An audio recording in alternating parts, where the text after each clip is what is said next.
This is Los Angeles. Our Lady, the Queen of the Angels, as the Spaniards named her. The fastest growing city in the nation. It's been called a bunch of suburbs in search of a city.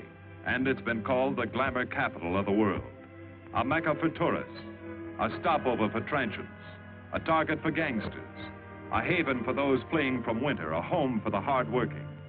It is a city holding the hopes and dreams of over 2 million people. It sprawls out horizontally over 452 square miles of valleys and upland, of foothills and beaches. Because of that vast area, and because of a population made up of people from every state in the Union, Los Angeles is the largest police beat in the country, and one of the toughest. We're going to take you into the City Hall where police headquarters are located. Here in communications are the ears and voice of the police. The lights on the complaint board flash 24 hours a day. Citizens reporting a prowler, a lost child, a man molesting a woman, an auto accident, a wild party. Spend an hour or two here and you will think the whole city has gone berserk. Minute by minute, the orders go out to the radio cars in the far-flung divisions. Watts and Wilshire and West Los Angeles. Hollywood and Hollenbeck Heights in North Hollywood. The work of the police, like that of woman, is never done. This is the case history of a killer, taken from the files of the Detective Division. The facts are told here as they happen. The story properly starts here in Hollywood Division headquarters at 1 o'clock of a June morning last year. Officer Robert Rollins had finished his tour of duty and signed out. It had been a tough day. He'd be glad to get home. His wife would be waiting up for him as she always did.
Hey, fella.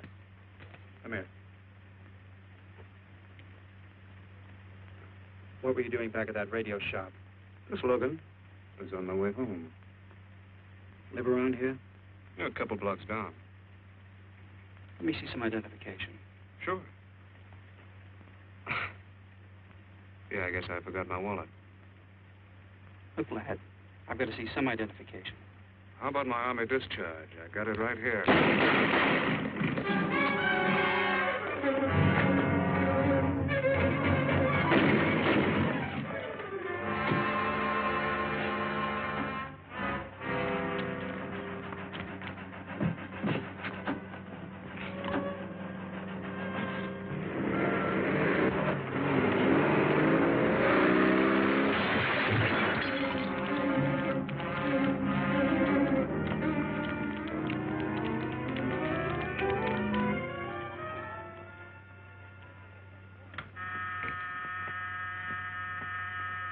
Police Department, Operator 27. I want to report the shooting of a policeman. Hold on, please. Give me that again, please. I'm calling to report the shooting of a policeman. What's the address? 5057 State Street, just west of Santa Monica. Just a minute. Receiving hospital. Operator 2. Operator 27, 5057 State Street, 5057 State Street. An officer has been shot. Send an ambulance. All units in the vicinity of State Street and Santa Monica Boulevard. Proceed at once to 5057 State Street, 5057 State Street. An officer shot. Code 3.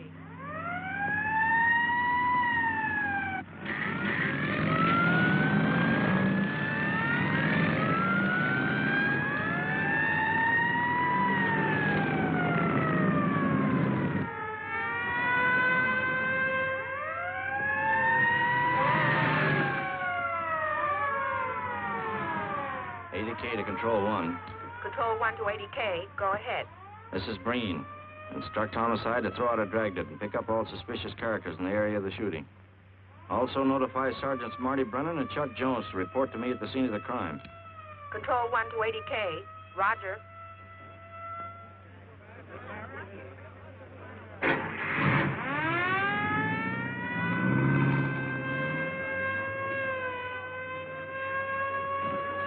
I see. Well, what have you got so far?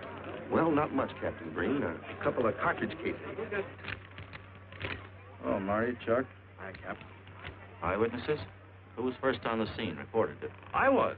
I live here. I'm a light sleeper, but my hearing is good. And my cat... Did the officer say anything before he collapsed? Yeah, he gave a description of the fella.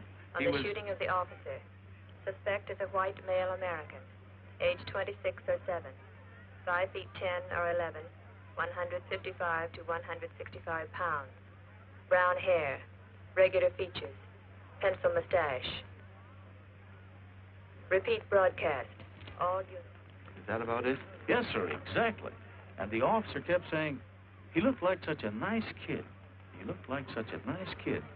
As if he couldn't believe what had happened to him. I see. Is that all? Yeah. Thank you very much. Yeah, well, anything else I can do, I'd be glad to help you. We may call you. Get his name and address, will you, Bob? This door been checked, Lee? Yeah, it's okay, Captain. Find anything? Nothing but some smudges so far. Found this in the glove compartment. I think it's nitroglycerin. Doesn't look quite right. Well, check it down at the lab. Right.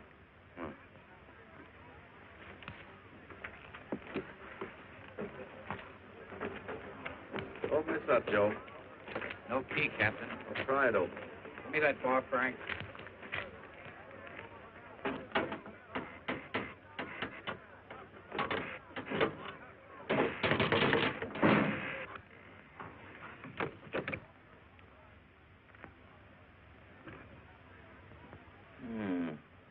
Regular arsenal.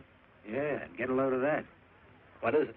I don't know. It looks like some kind of an electrical device. United States Navy. It's either stolen or war surplus. Send all this stuff down to the lab and check the serial number on that Navy equipment. Yes, sir. Captain Breen. We found these in the weeds over by the radio store. What do you got? A pair of cloth gloves, Captain. Well, he thought of everything, didn't he? All right, give them to one of the technicians. Yes, sir.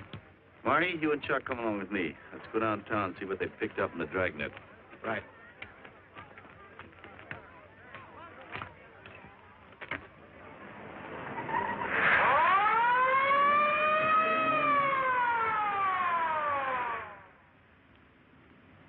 You know him, Marty?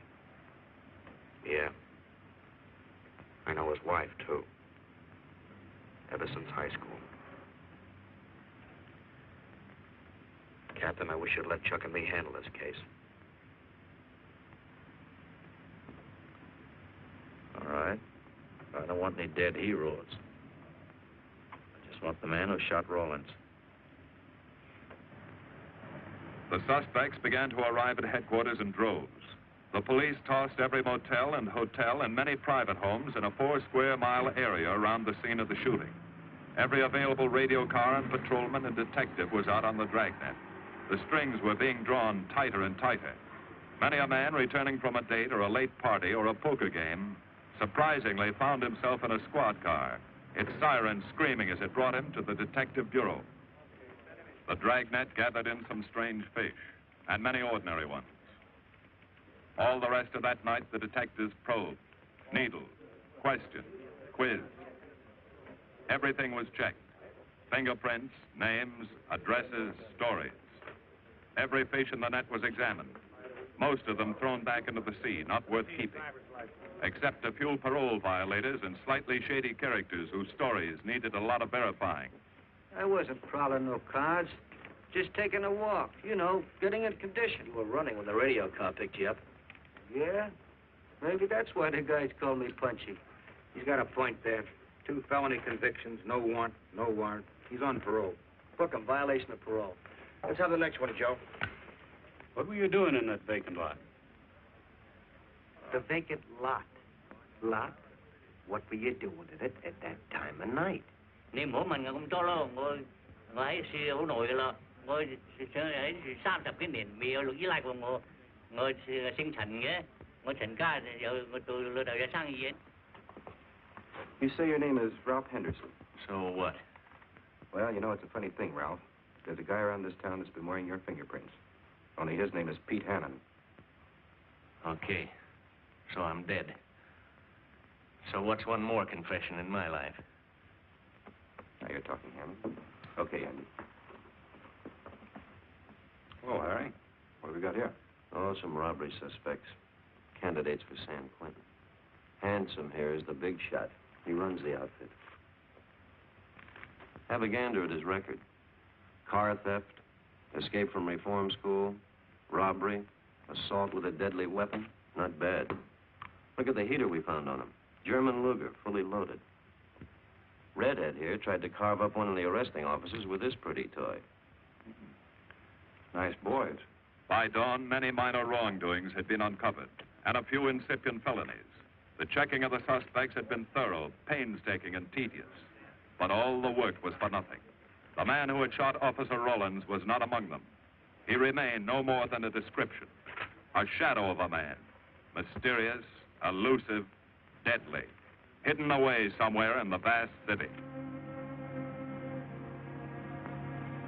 As for Rollins himself, he couldn't help. He was in a coma at receiving hospital. Mrs. Rollins waited out the long, tense hours while her husband fought to live. Many another officer's wife had so waited. Many another will. The word came shortly after sunup.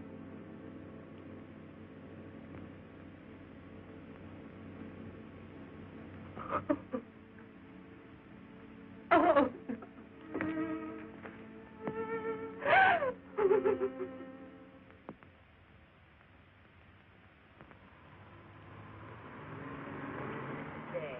A white male American, 26 or 7, 5 feet 10 or 11, 155 to 165 pounds, brown hair, regular features, pencil mustache. This was no frightened fugitive. What went on in his mind? Why had he set his hand against his fellow men, taken the life of another, of a stranger, of a man who was merely doing his duty? He must have some plan, some goal that called for sudden death to anyone who got in his way.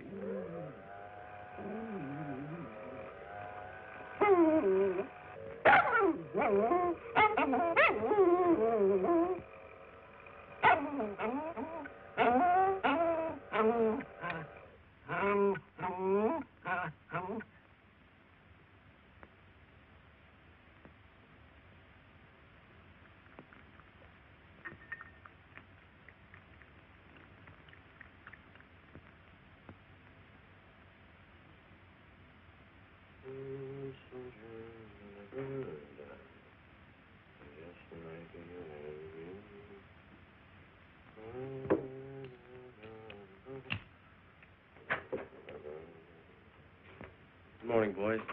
Morning, Lee. Hi, Professor. Oh, I thought this was safecracker soup. You gonna drink it, I hope? I'm really a nice guy. Stick around. I'll prove it. Come over here.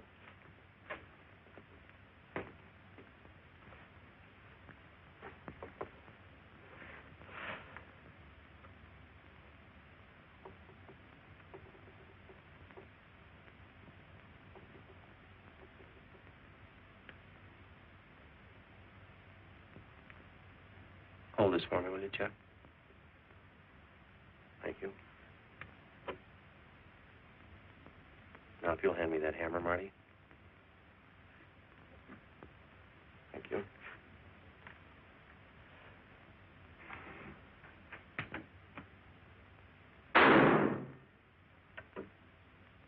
Yeah.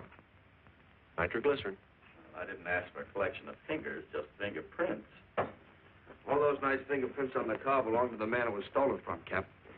Nothing on the guns or picklocks? Not even an interesting smudge. The gloves? Common type, worn by undertakers. I'll check on them. They won't show anything. What did your scientific test show? A couple of little things. Tool identification on these picklocks. I got one under the scope. You want to take a look? Yeah.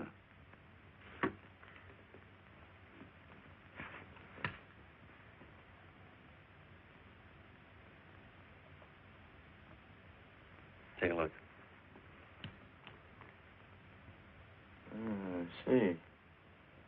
Well, it seems to tie the tool up with the lock. If that microscope would only tell us who did it. I'm working on that. No, only an amateur would carry that liquid dynamite in a car. This boy's no amateur. Took the precaution of desensitizing it so it'll take normal shock. Took a lot of other precautions, too. No fingerprints, no identification, nothing definite. Except he's scientific. Knows electricity. Is inventive. Yeah. And happy on the trigger. This is Captain Breen. Get me Captain Stevens a burglary, will you? I hate to disappoint you, Lee, but I think you've come up with something. Hello, Steve. How are you? Did your daughter's marriage come off all right? Good. Look, Steve, on those burglaries of electrical equipment lately, were there any where picklocks were used to gain entry? Good. Well, let me know if there's another report of one, will you? I've got an idea the Rawlins killer may be tied in with those. Fine. And give my regards to the newlyweds, too. So long, Steve. Well, what are you waiting for? You've got a job, haven't you? Get going. Yeah, let's go, Junior. Hold this for me, will you, Lee? Thanks. And so, with no fingerprints and only a vague description to go by, Sergeant Brennan turned to the modus operandi file. A criminal, like any human being, has his own habit patterns, unconscious traits that can lead to his downfall.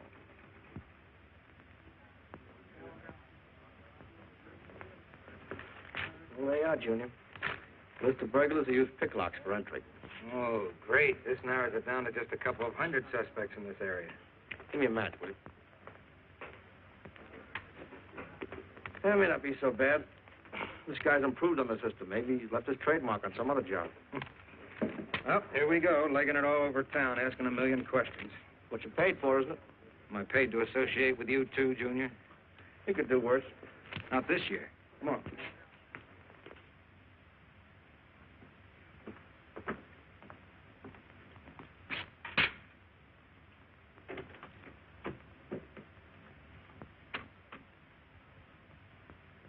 Car 12, car 12, in the 10,000 block on Mississippi. A 394-15 disturbance.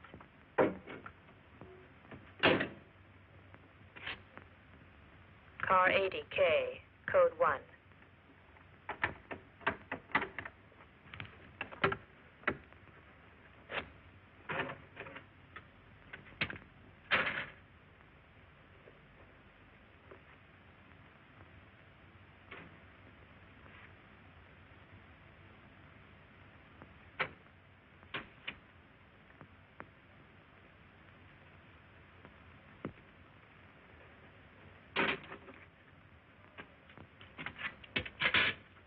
All units, on the broadcast of the suspect arrested in the shooting of Patrolman Rawlins.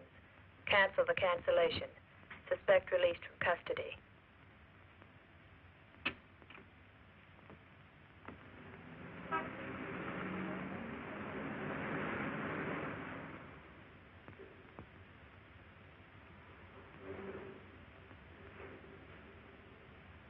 Oh, hello, Mr. Martin. You find Mr. Reeves in the machine shop.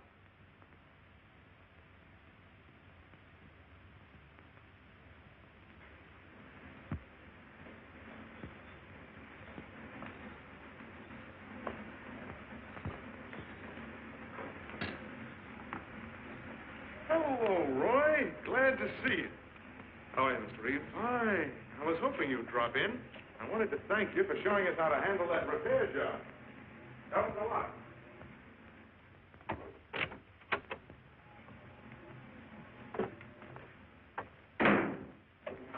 Oh, what have we got this time?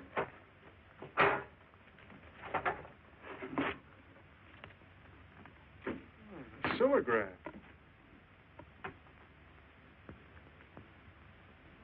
Well, there are plenty of these around, Roy. Not like this one. Yes, I see. I suppose, as usual, you've added your own improvements. You know, it seems wrong that a man of your talents should bother consigning equipment for rental.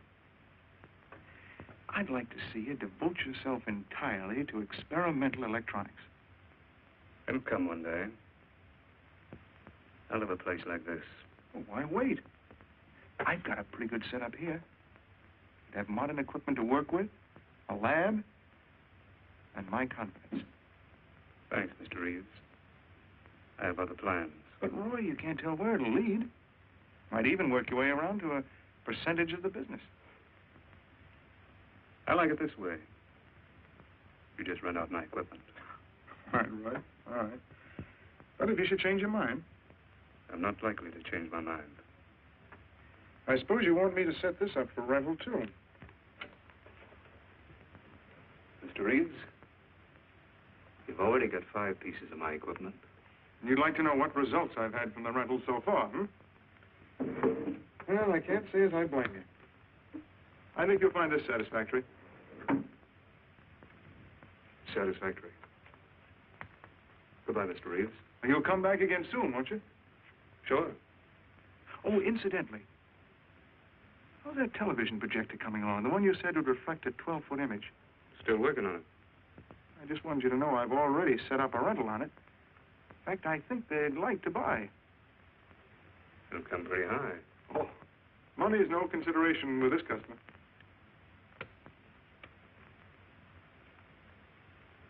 Tell him he can pick it up tomorrow. I thought you said it wasn't finished yet. It'll be finished.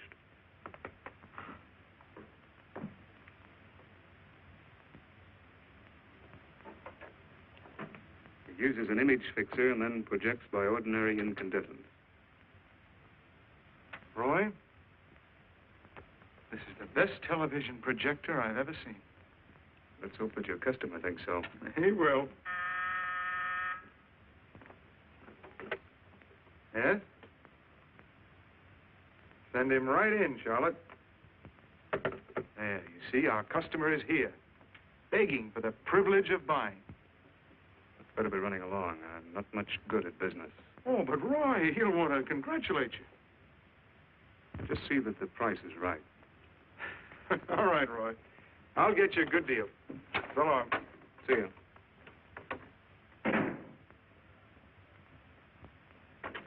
Well, Mr. Dunning, come in. Isn't it a beauty?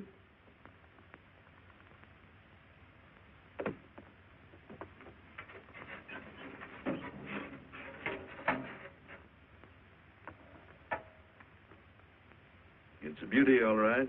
You like it? I certainly do like it. You see, it's mine. What do you mean? Let me have the police. I built it. Spent years on it. Oh, you must be crazy. Roy built this machine himself. Your friend's a crook, Paul. You've been taken in. Hello? Give me the burglary detail. Dear Jim, regarding your inquiry on a .38 caliber Smith & Wesson revolver, oh, come in, boys. Burglary detail just sent this report through. There's a man named Dunning reports tracing a stolen television projector to the Reeves Electronics Lab. Think it's a tie with the Rawlins case? Well, take a look at this fellow Reeves and see what gives. I'll notify burglary we're following up on it. Right. Come on, Junior. What else did he place with you for rental? Oh, a number of things. All war surplus that he bought on his veterans rating. Oh, is this more of his equipment? Yes. Yes, he left it here on consignment. I'm sure that Roy can explain everything. Well, maybe he can, Mr. Reeves, if you'll tell us where he lives. But I don't know. Mr. Martin's on the phone, sir. I'd better talk to him. I think so, Mr. Reeves. I'll take it in the superintendent's office.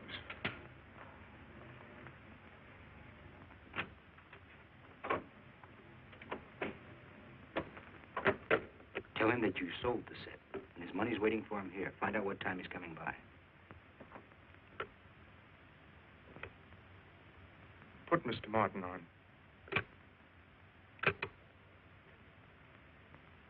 Hello, Roy? Yes, I've sold it. Your money is waiting here for you. Yes, I'll be working late tonight. What time will you be by? First thing in the morning. Well, maybe you better come in tonight, Roy. A couple of things I want cleared up. Like what? Oh, technical things. Besides, I don't like to leave the money in the plant overnight. How about 8:30? Fine. I'll see you then. I'll leave the front door unlocked.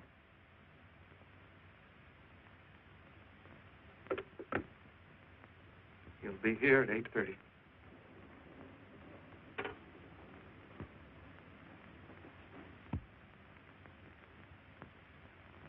Well, I'll just run along home and get some dinner. We'd like you to stay too, Mr. Reeves. Why? For company. You want to cooperate, don't you, Mr. Reeves? Certainly. Good. Now, you just wait in your office. We'll be around. Very well. This way, gentlemen.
Reeves.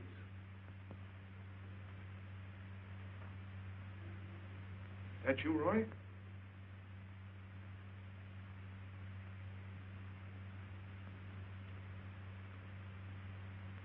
Go outside and block that alley door.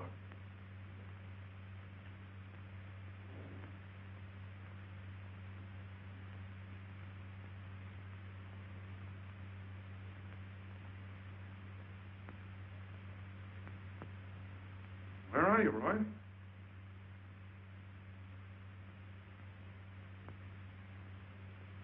Who's in here? No one. I'm alone.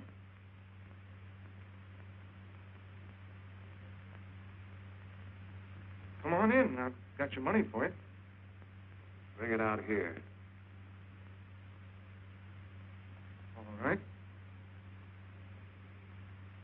Just a minute.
No.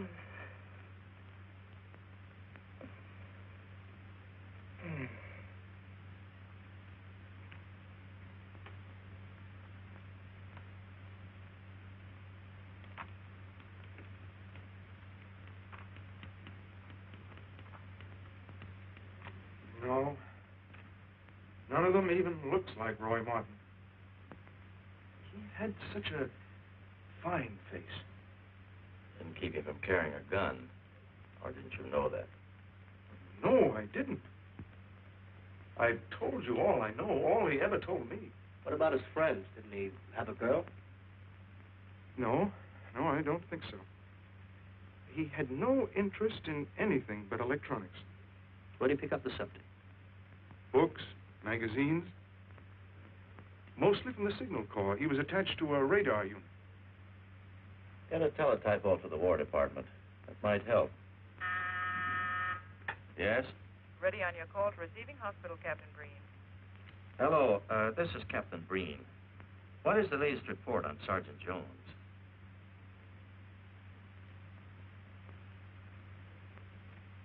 I see. Well, let me know if there's any change, will you? Thanks. Chuck's in pretty bad shape, Marty. He's paralyzed. May never walk again.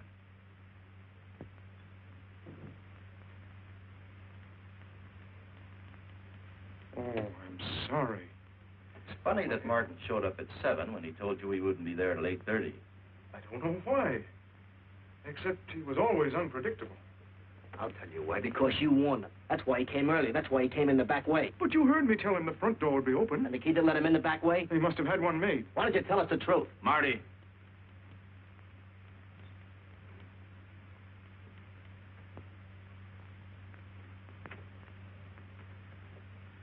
Now, look, Paul. You can make it a lot easier for us to believe your story if you'll just give us some facts. Something that might help us. I told you all I know. I've been gullible, all right, letting him make a fool of me. But I'd do anything to make up for what he did to Detective Jones. Sure you would. You can go now. Oh, thanks. Thanks. My friends, they can vouch for my character. That's good. We'll call you if we need you. Thank you very much. I think he's telling the truth, Marty. I think he's just gullible, like he said. What about the stolen stuff he was trying to peddle for Martin? We'll use it for bait. Maybe Martin will come back for it. Then we can ask him. Here. Nevertheless, I want a 24-hour tail put on Reeves, and I want a watch on his home and his factory. Right. You can keep those. Okay, Captain.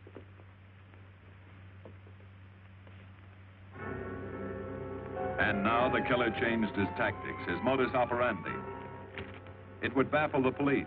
They always expected burglars to remain burglars, not go in for stick-ups. They'd never tie this up with him. So wearing a variety of disguises, coming and going like a shadow, ready to kill if cornered, he struck the bottle stores in a one-man blitz that had the robbery detail dizzy.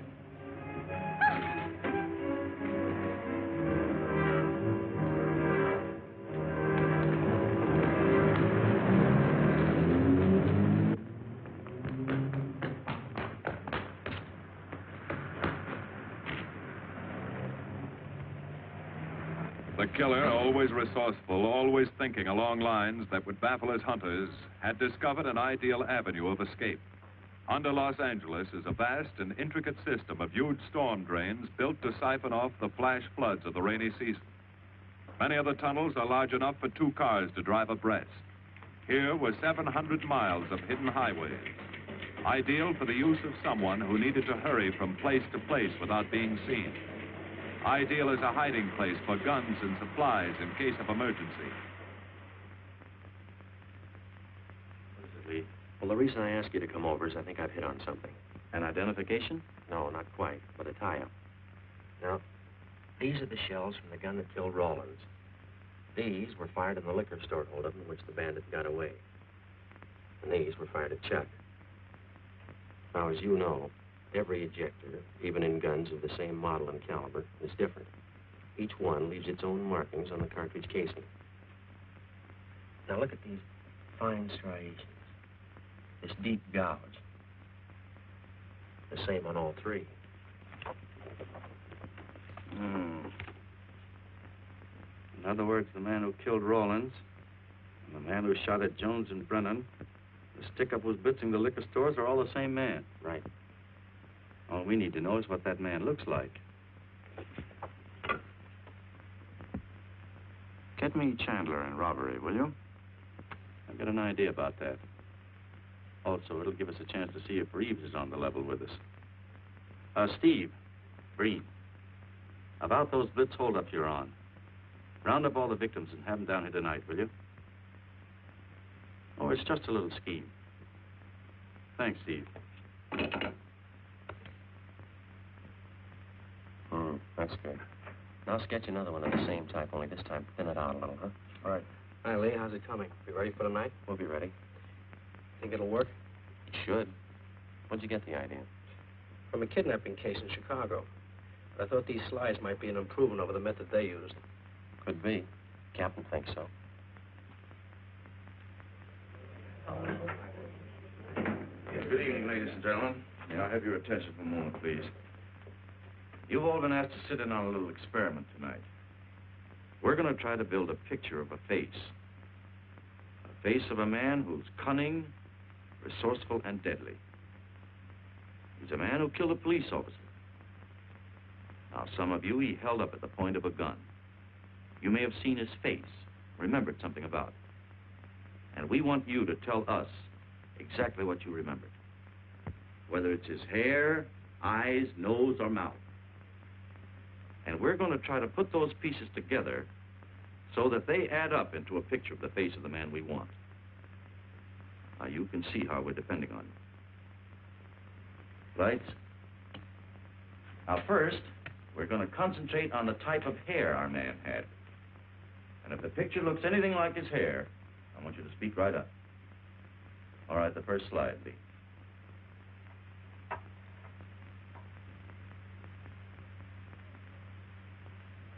His hair had waves in it, well-groomed.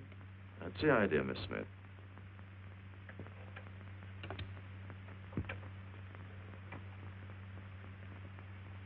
that any closer? No, it was parted on the side.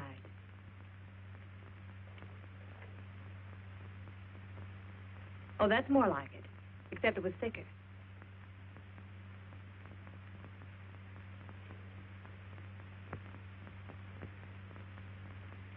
Oh, that's very close. Yes, that's the way his forehead looked.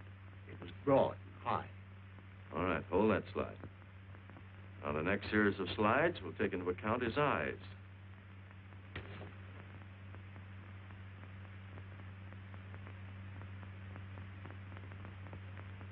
Oh, 1 minute, please. Wait, 1 minute.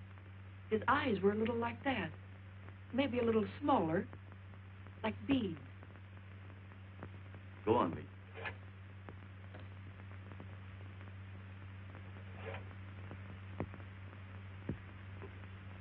Now you've got it. Now hold that slide, Lee. Anyone else? That looks like him, only a little madder. He had a patch over one eye when he come into my place of business. I remember noticing that the one showing was blue.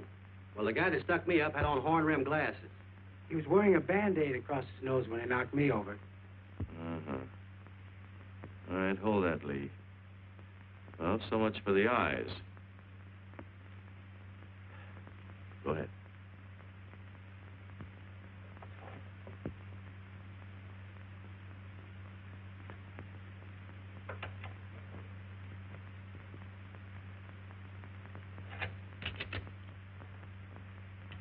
Señor Capitán.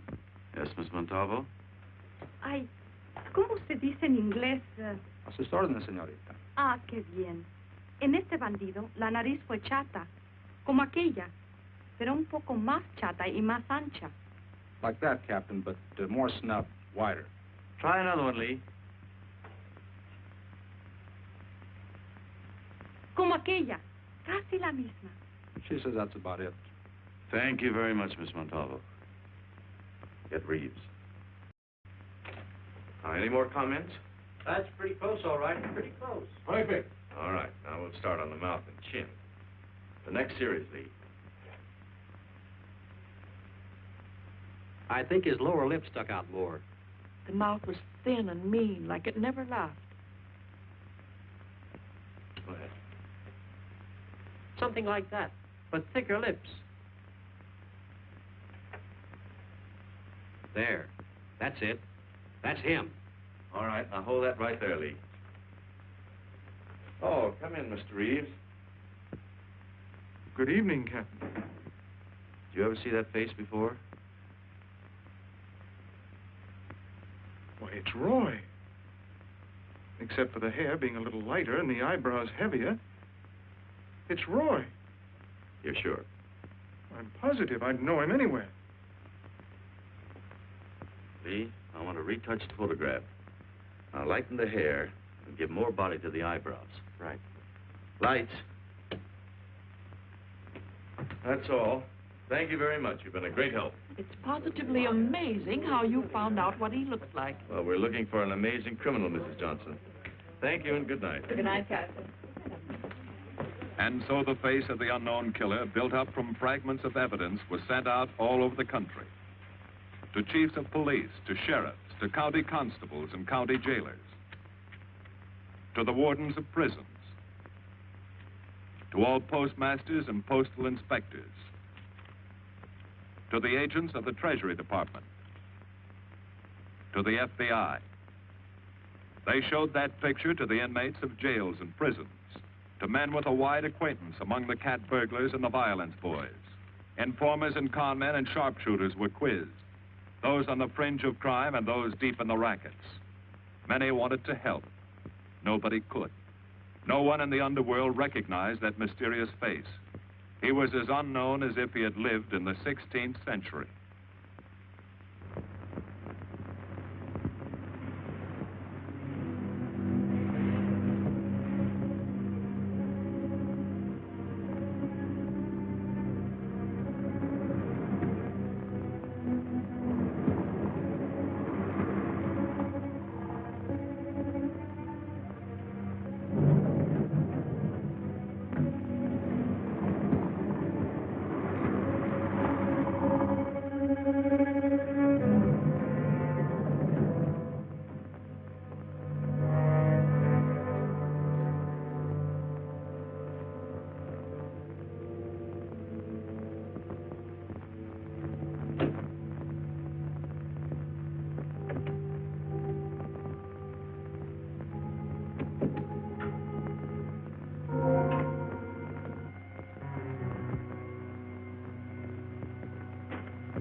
Reeves. Roy. Listen carefully, Reeves. Control yourself. I know you're alone in the house. Act like you're alone. Cops are watching every move you make. The police here? I got you staked out like a muskrat hide, watching you around the clock. Here at your plant, tailing your car. Sit in that chair. Pick up 3 books.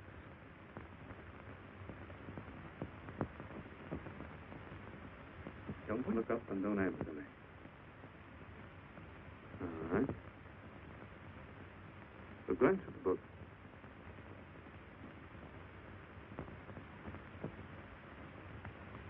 Pick one of them.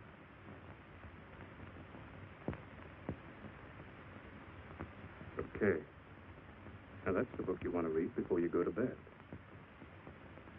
Now, Get up and turn off the lamp.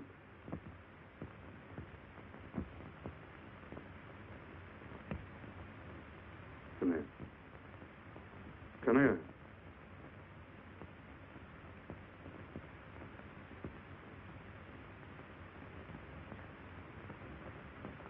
Go in the den.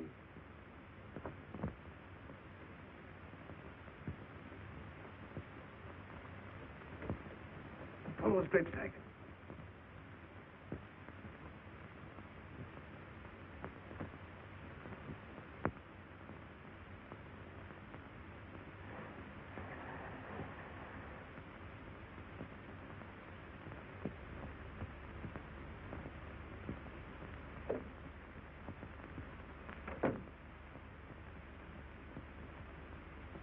Get away from him.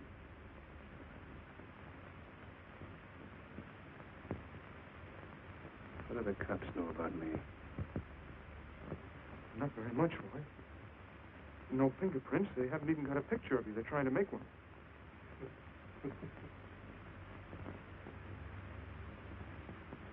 How much cash you got in the house? None. I never keep any cash in the house. It isn't good business. Suppose you think it was good business, letting me walk into that trap. No, I know. Don't do anything you'll regret. Now listen to me. It isn't too late.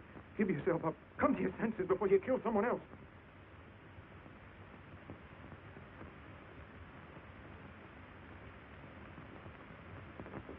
What do you mean, someone else? What do you mean? Nothing. The two officers, they said one of them might die. He's still alive, isn't he? Breathes? I never thought you'd stooge for the police. You almost got me killed. Roy, you know the police are right outside. You'd never get away with it.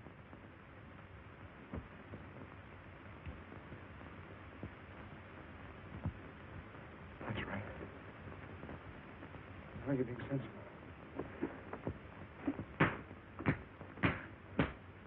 I know there's money here. Where is it? Don't worry. I'll get it.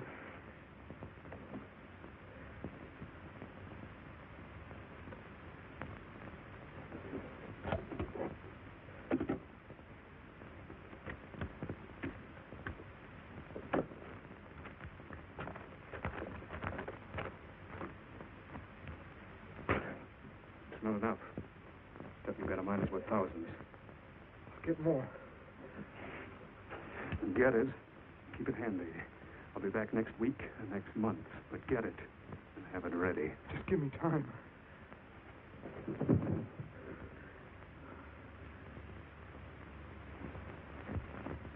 Oh!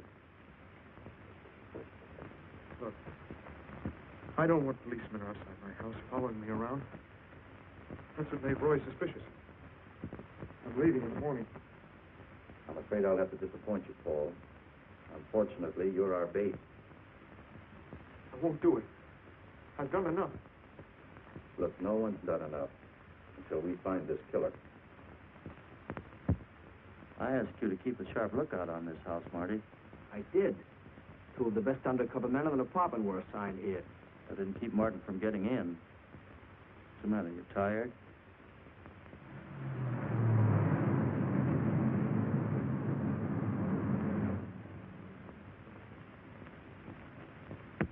You got any idea how long you've been on this case, Marty? Months. Long enough to have come up with something by this time. You know any more about the Rawlins killer than you knew the first week? Yeah. He's about the toughest nut I've ever had to crack. That's what I told the chief when he called me in this afternoon and wanted to know why the case hadn't been broken. Look, Captain. Rawlins was a friend of mine. So's Chuck. I've got a bigger stake in this than the chief knows. I'm doing everything I can.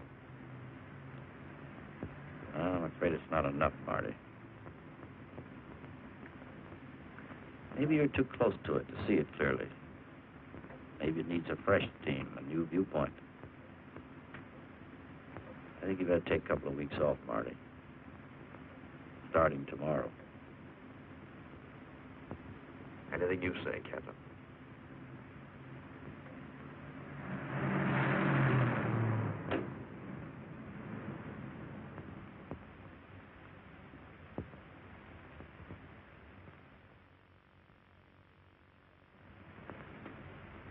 Hiya, Marty. Hi, Chuck. Meet Miss Scanlon, my new bodyguard. He's the one I've been telling you about. Oh, you mean the one with the steel trap brain? How do you do? Hello. Say, this guy been behaving? After a fashion. See, she takes me out in my go-kart, puts me to bed, wakes me up, dresses me. You're perfectly capable of dressing yourself now, Mr. Jones. I'll be back in a few minutes. Well, how's it been going, Junior? Oh, pretty good, Chuck, pretty good. Is that why you're off the case? How'd you know? Breen was in to see me this morning. Oh. Suppose he also told you they put a new team on the case. He told me everything. Yeah. Let's see what his new boys dig up. Well, maybe they'll examine the facts of the case a little more carefully. What facts? That our man's sharp, that he's intelligent and works alone, that he has no record, never leaves a fingerprint and knows every move we make. Sure, plenty of facts, only they add up to nothing. Sure, forget it. You got yourself a 10-day vacation. Go on down to the beach, get a suntan. By the time you get back, the case will be broken. Isn't that what you want? You know better than that. All I know is what I hear. You sit there batting your gums about how the old man let you down. Maybe he's trying to wake you up. He's got a funny way of showing it. There you go, flying off the handle. Always taking things for granted. I wish I could get up and boot some sense into you. He knew what this case meant to me. He still does. That's why he's trying to get you mad enough to do something about it. You don't really figure that's his idea, do you? I know it is. Ah, it's a tough case, Chuck. Not an angle, nothing to go on. You'd know what I meant if you were out working with me. I have been working with you. That's all I've had to do lately, just sit around studying what little facts we have, trying to figure out who he might be. You know the kind of a guy we're up against, then. I tell you, Chuck, this guy's a genius the way he operates. As if he were right there with us every time he go out after a lead. Oh, sure. Breen's been tipping him off just to make you look bad. Yeah, almost like that.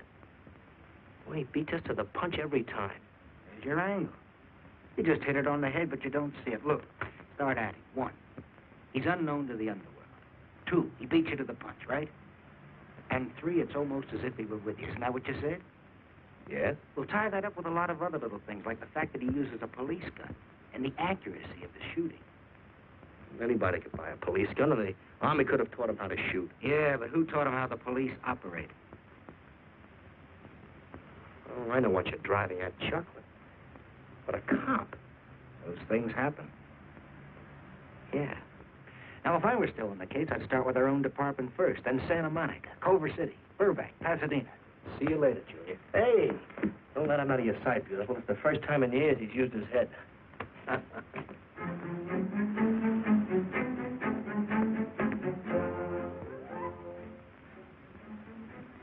But you get a print of every mug we take. We always send LA a copy, Sergeant. It's personnel photos I want. You mean of our boys?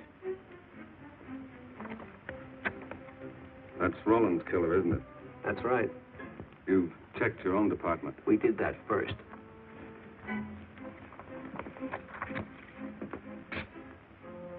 And so the tedious quest went on. Sergeant Brennan wore out his shoes and his patience, going from police station to police station, checking photos until his eyes were blurry. For police work is not all glamour and excitement and glory. There are days and days of routine, of tedious probing, of tireless searching, fruitless days, days when nothing goes right, when it seems as if no one could ever think his way through the maze of baffling trails and criminal leads. But the answer to that is persistence, and the hope that sooner or later something will turn up, some tiny lead that can grow into a warm trail and point to the cracking of a tough case.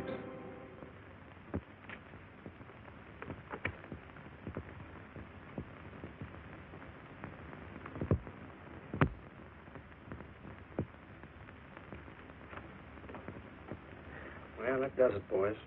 Can't say I'm sorry you didn't find him in here. I'd hate to think it was a cop. Doesn't seem to be anybody. Just a lot of pieces of a face that never existed. Would you mind if I see that again? Sure, frame it. Put it on your dresser. Wait a minute. He wasn't a cop. He was a radio technician right here in our dispatch office. What did you say? I'm saying he worked here in 42. Well, come on, give. I remember the kid well. He was sort of strange, never bothered with anyone in the department, just kept to himself. But he was in line for promotion when he was drafted. Where was he living at the time? I don't remember. Try the dead files. He never asked for his job back after the war. I remember writing to him about it, though. He was an excellent worker. Oh, yeah, here we are. Yeah, this is it. Took a while before he answered, but like he says in the letter, he wasn't interested.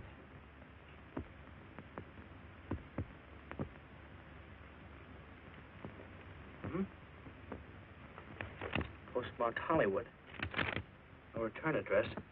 What do you want us to do? All the work? Oh, thanks a lot, Freddie. You remember, he was a civilian employee.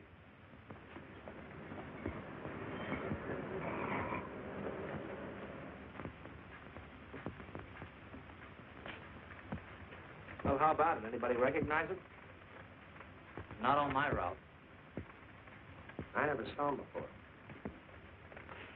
Okay, fellas, thanks very much. I thought for a minute... He had that face. I wondered. Yeah? Well, this may not mean anything, but he looks like a guy that's on my route. He never gets any mail, but I see him around here all the time. He lives in one of the courts. Where? Come on, I'll show you. It's not that easy. What time does your route take you past those courts? About 9 o'clock. Why? Just thinking.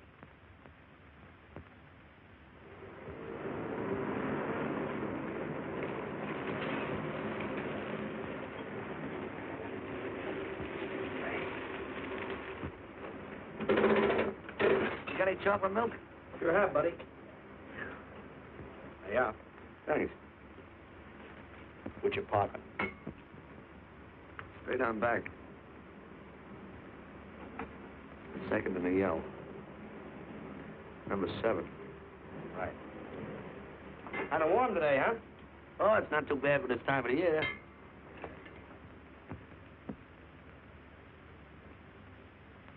Good morning. Morning. Your mules are out, aren't you? We had a substitute.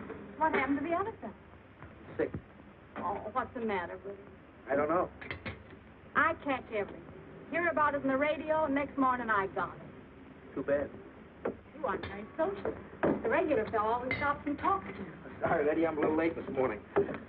I was hoping maybe you could help me. There's something very funny going on in this court. Yeah? I was scared to go to the police with it. I thought maybe I might be poisoned. What? Yeah. By the manager. She's a witch. She's a what? A witch. She puts poison in my milk. Oh, I see. Look, you switch the bottles when she isn't looking, see? Drink our milk. Then you'll be safe, right?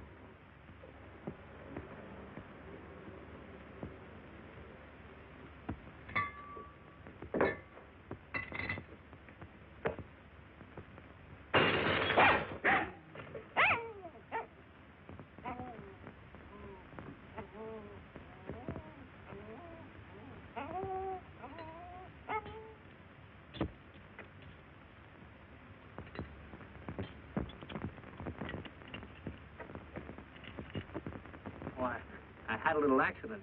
Got him up, I'll clean it up. Leave it be, I'll clean it up myself. Okay, mister.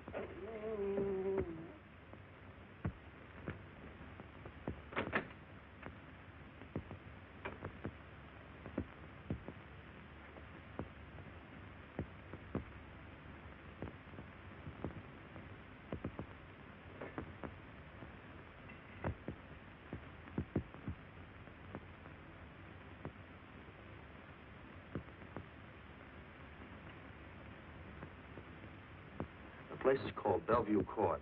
I drew this to memory, but it's pretty close. That's where he's hiding out, right there. You sure he's our man, Marty? Captain, I couldn't go wrong on that face. He's our man.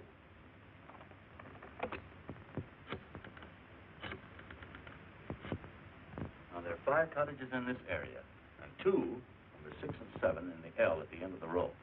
Our man lives in number 7. This building department plan will show you the whole layout. It's bounded on 3 sides by Fuller, Santa Monica, and Poinsettia. Now, the court is partly surrounded by a high wall. Breen, homicide. Good. You keep your eyes open until we get there. Morgan has just gone into his bungalow alone. Any questions? All right, you all have your instructions. Let's go.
We're out on time.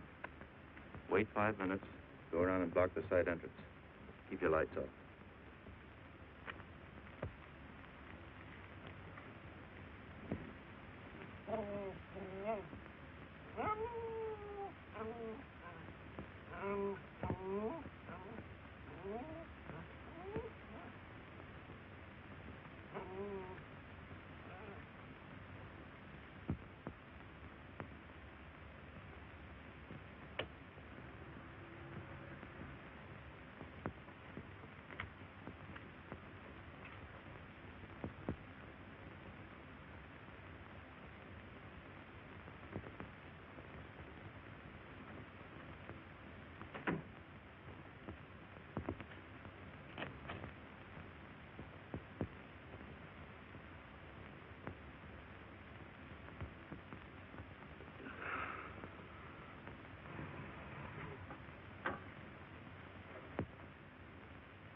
He's loose. I want a radio car in a hurry.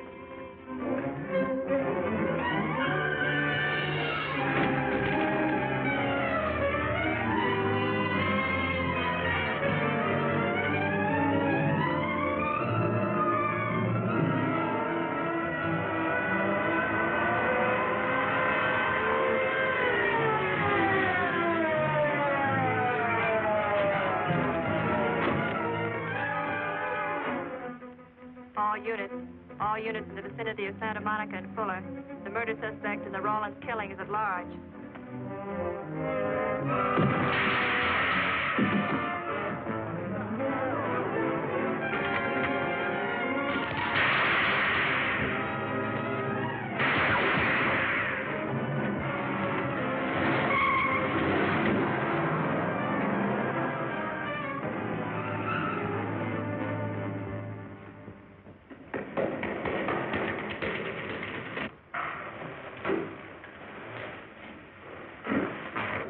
I want a map covering the storm drain system in this area. Get it? Meet me at Venice and Garfield.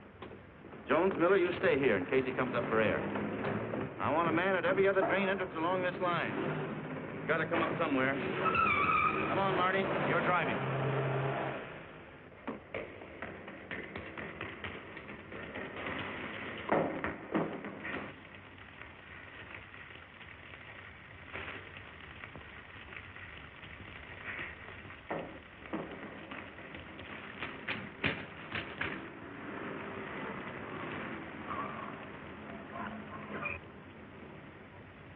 Keep this drain covered.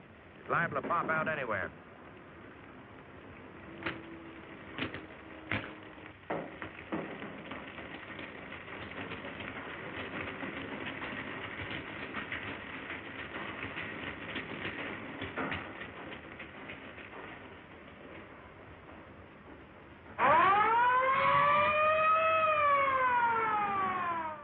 Why Venice and Garfield, Captain? It's the main intersection of the system. We can head him off that way. 80K to Control 1. Clear frequency 7. This is an emergency. Control 1 to all cars on frequency 7. Stand by. Control 1 to 80K. Go ahead. Notify homicide. Send the following to Venice and Garfield. 4 squads, battle lanterns, gas mask, tear gas. Urgent. This is a code 3. Control 1 to 80K. Roger.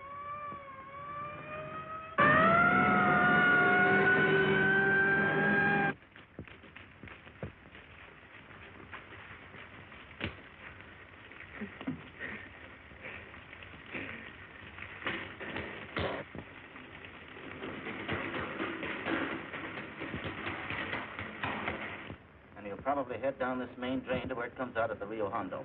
Now, you take your squad and cover that exit. Right. Keep all spare radio cars cruising back and forth along this main street. Watch the curb inlet. We'll go in here.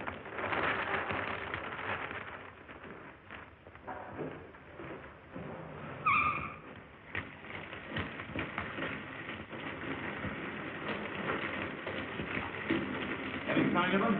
No. And we've searched every foot between here and the Rio Hondo outlet. And he must be up ahead.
Gascon.